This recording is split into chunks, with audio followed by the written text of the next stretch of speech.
Well, just kind of general questions about your parents, your mom and dad. Just what kind of people they were, what they were like. Well, they went to church, and that was their entertainment. But Sundays going to church was right all they did. And then working hard, were hard workers, and big families. Mm-hmm. Everybody had a big family. Some of Mama's brothers and some of Daddy's family had 12 and 14 kids. People, I don't know why they had so many kids back in those days. Well, they all stayed home, I guess, and didn't go anywhere. Yeah. Well, the story of how Grandpa Shorty and Granny met was the family sent a picture to my grandfather's brother of my grandmother, and they wanted them to get together. And my grandfather came home and saw the picture, and he said, "There's my wife." Wow. Yeah. And he ended up marrying her, and she played the pump organ, and he'd get her to play the organ so he could catch a glimpse of her ankles. Yeah, I can remember Daddy said he just would have given anything to see Mama's ankles. Yeah. They wore long, they had the long dresses. dresses. Oh. You couldn't even see their ankles. Wow. Even with the hard work they were doing. Huh. My mom had a boyfriend. Her brother didn't like him and wanted her to break up with him. And he told her, this was 1916, and he told her if she'd break up with that guy, he'd give her a gold watch. Well, Jennifer's got the gold watch. She broke up with him, and Jennifer's got the watch. It's a little Elgin, and it's a locket. Mm-hmm. It's a watch with a, press button opens up to a watch. Mm. And I took it to the jewelry. He said it was made in 1916. And it has a gold chain. That gold chain is with it.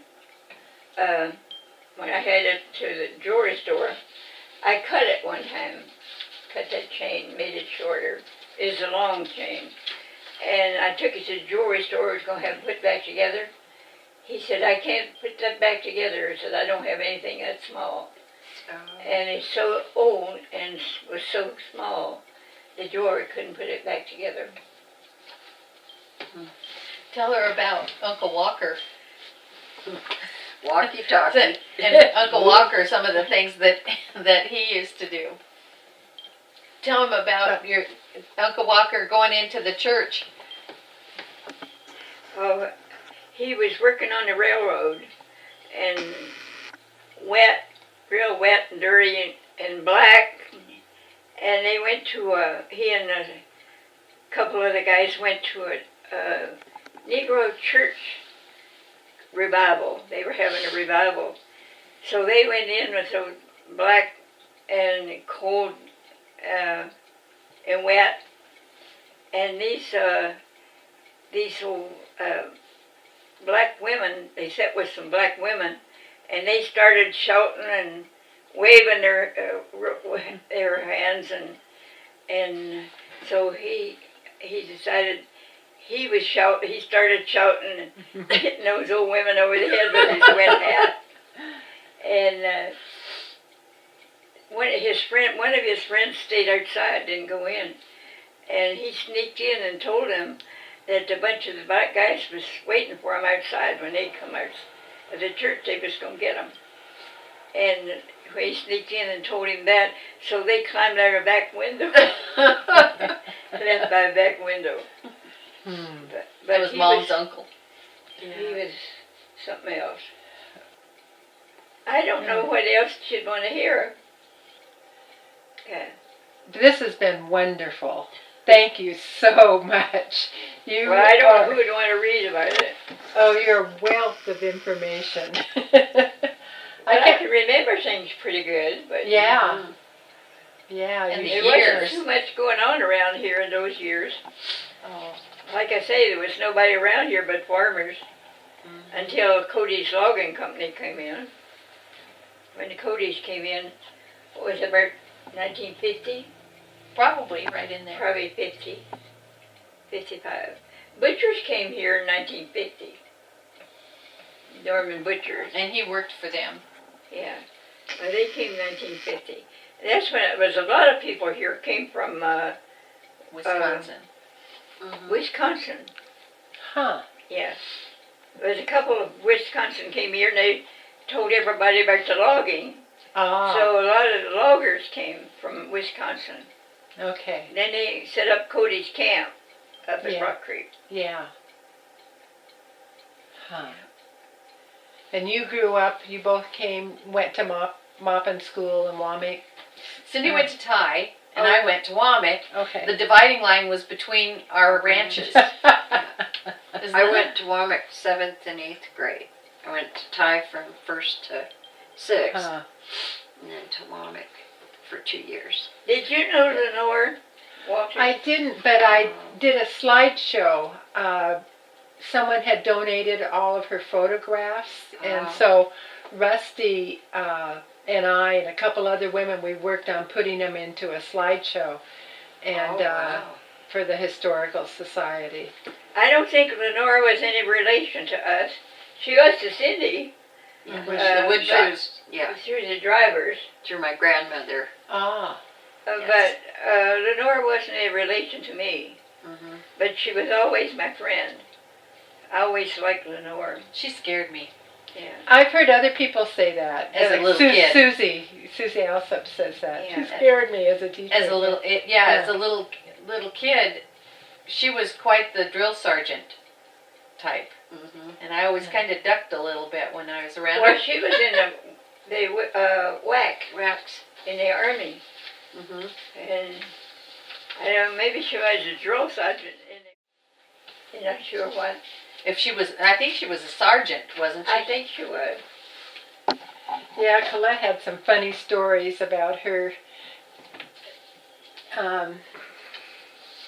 I don't know, one time when she was living with Colette. Colette was, in her later years, Colette was taking care of her in her home.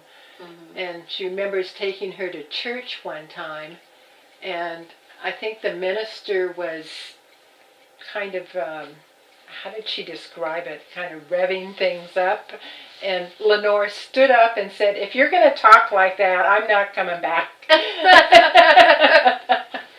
Yeah. And kind of She quieted would do things that. down. Yeah, that's what she would Very do. outspoken. Yes. Yeah, but Susie says the same thing you did. She really scared her when she was a student of hers. Mm-hmm.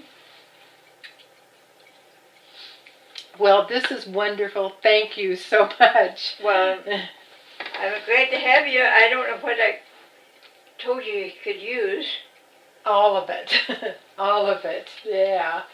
Now, is this an extra copy of the Brittain connection? I or- don't think so. Okay, well, I'll leave it here and then. I don't know what it is. I don't think there's. I don't know that you have another copy of that. I might have it. Wait, this is all part of that. Mhm. 6 pages? Yeah. Yeah. I don't know if I have. Okay. I've got it on a computer somewhere. I don't know which computer. Yeah, that's the problem. We lose stuff when we go from one computer to Yeah. another. I was talking about back in Virginia, they still fighting the Civil War. There was a girl in the Dells. She just got married, and she married this guy from back in Virginia.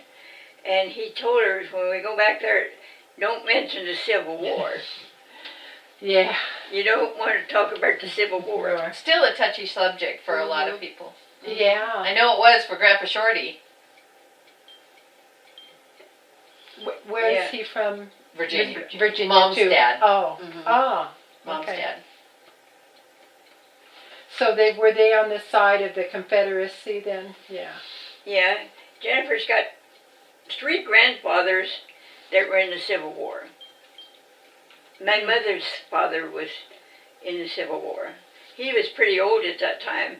He had 5 kids, he had 4 kids, but he had to go to fight. And he said one summer he put on Grandma's dress and plowed the field with Grandma's dress, so nobody would know it was him. Huh. If anybody saw him, they wouldn't know it was him. Wow. But you see, they were fighting all around their homes. Back there, you never knew where they were. And a lot of places were just right around home. Yeah.